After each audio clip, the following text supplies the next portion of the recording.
Welcome and welcome back. Welcome to the Arc Tempered Radar Destroyer build. This build is the greatsword build based around an artian paralysis weapon that's going to always give you a beautiful level of survivability, make sure that you can stay through the hunt, but let you output an incredible amount of CC, damage and stun lock him to the absolute maximum that you need to. But yeah, let's have a look at it.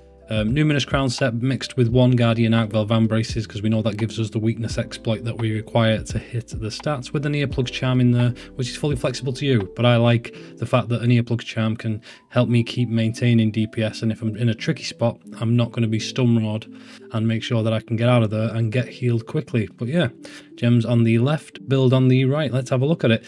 Critical boost level 3 has to be in here. We're aiming for a really 100% critical hit chance build. We want to be able to output as much damage as possible. Critical booster's got to find a way into that slot. As we know, critical hits give 25% base damage. This is going to push you up to an extra 9% at 34%. You want to hit them big numbers, you need to slot this gem in there. Critical status. Throughout extreme testing from myself, running a paralysis build, I believe that critical status is allowing me to get him paralyzed at least 2 to 3 times a hunt. This is a magnificent thing because we get a huge window to do DPS, and we get to output as much damage as possible, and it gives us a bit more control in the hunt if we are in a tricky spot. Really good. Proving on my testing, doing an incredible amount of CC. We like it. Focus, got to be in there. You want to hit them big swings quickly. You want to be able to charge to that true charge slash very fast. It's in there. It's tested by everybody. It's an absolute solid greatsword skill as always. And then slugger level 2. We've got to put this in. This is enabling us to knock him around, keep him on his toes, make sure that we can get him out of animations if he's going to be outputting a lot of damage, and allows you to give yourself a window of time if you need it, but most importantly allows you to put out a huge amount of damage while he's CC'd. And then weakness exploit, we know this, it's in the build, you know me, I like a crit build. I like to make sure we can push that 100% crit. I always want to be hitting them big numbers, and when the greatsword, why wouldn't you? Greatsword is the big number master, so we want to make sure that we're hitting them weak spots and getting them extra 30% on weak spots and 20% on wounds. Agitator, we do like this skill. It passively happens throughout the hunt at multiple times, gives us an extra flat 20 attack and that extra affinity we need to push 100%. And then maximum might, we love it. We do a roll, we maybe do a guard, we take a bit of stamina, but the way that it regens and the way that you use a greatsword, this is consistently active throughout the majority of the hunt. Get it in your build, really easy to build, really cheap to gem. And then we've gone for thunder resistance level 3 here. As you can see behind my huge head, you will be able to see a nice orange 27 there. That gives us 27 thunder resistance. That is an incredible thing, because what that's going to allow us to do is not get blighted. I expect this Arc Tempered radar to put a lot of blights on us, and we're going to quite struggle with how easy he's going to be able to get a full stun. And with this, we're not going to get the blight, which is nice, and we're also really defensively solid against thunder, which is always good to have. Plus you get an extra 10 defense to push this set to a lovely round 419 while still being a DPS monster. We like it. Recovery speed level 3. It's a 4-piece Zeus shear set, this. We want to make sure that we can quadruple that speed at which we're healing recoverable damage. The beautiful thing about greatsword is if this fight is incredibly difficult, you're going to be able to hold that guard up, you've got the stamina to do it, and you will also be able to consistently heal yourself.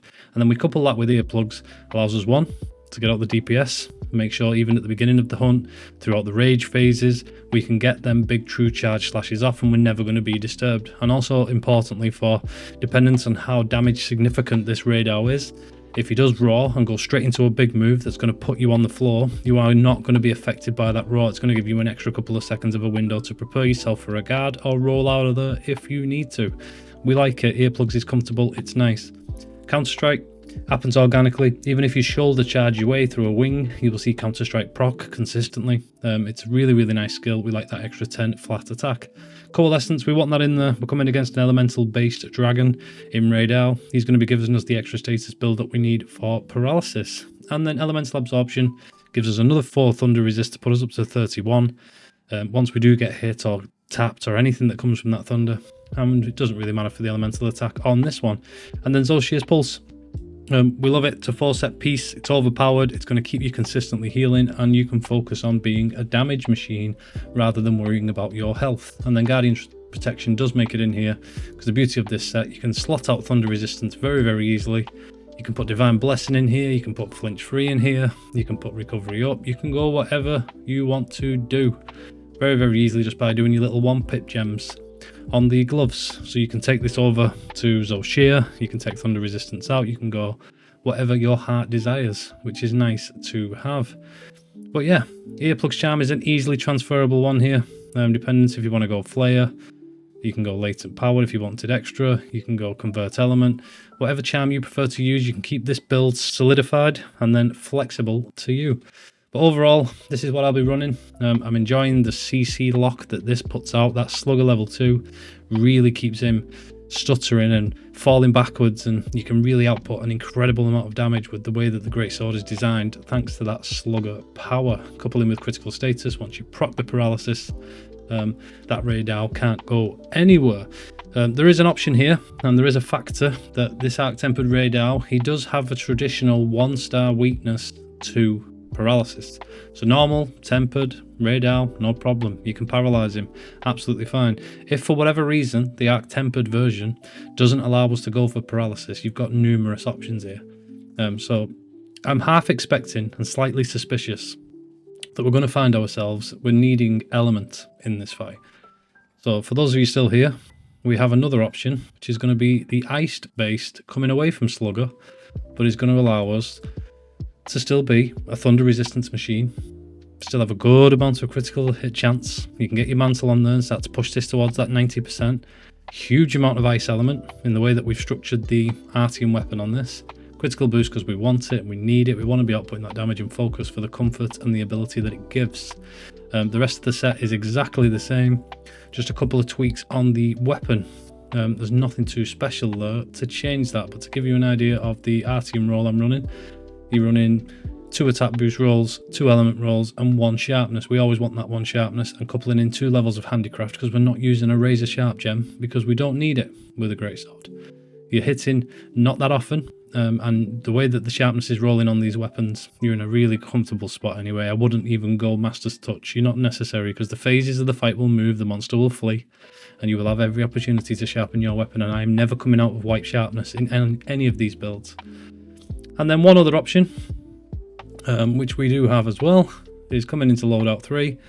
If we really want to go raw damage, with a couple of different options on CC, we'll go with a sleep build. So this is our maximum roll, pure raw sleep greatsword. Exactly the same defensively, recovery, earplugs, counter strike, coalescence, the usual.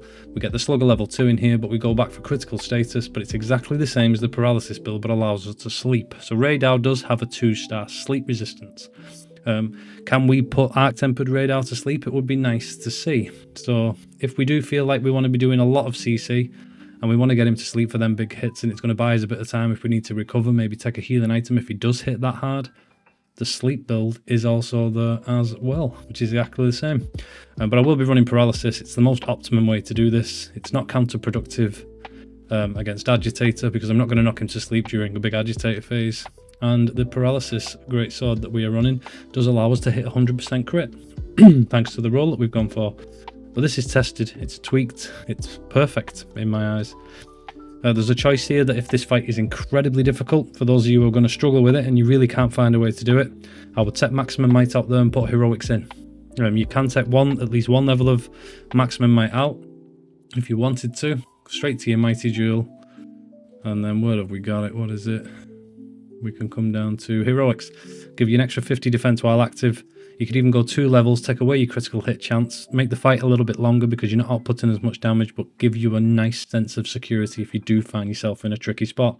And that's an easy amendment to make. But yeah, it's there for you. I'm enjoying farming Raydal at the moment. It's a good fight. He's very choreographed the way that he fights. I'm expecting a bit more speed to come from him. Even that little clip that we get in the trailer which shows the Arc-Tempered version of him, seems to be moving a lot faster. And you couple that with, I am hoping for some extreme level of difficulty, which will be nice, so we can get into a bit of a flow state and pull this off. But really let me know what your thoughts are. Let me know how you get on once the fight drops in a couple of days. Thank you to you. Thank you to everybody for supporting the channel. I appreciate every single one of you. If you do take any value from my content, please leave a like and subscribe. It would mean the absolute world to me. We're on course for 200 subscribers, and I never thought it was even possible we would get 100. But every click you do is absolutely huge on our journey together. If there's anything you do need, don't hesitate to drop it in the comments box. I will get back to every single one of you. And leave a like and subscribe. You know the vibes. Peace.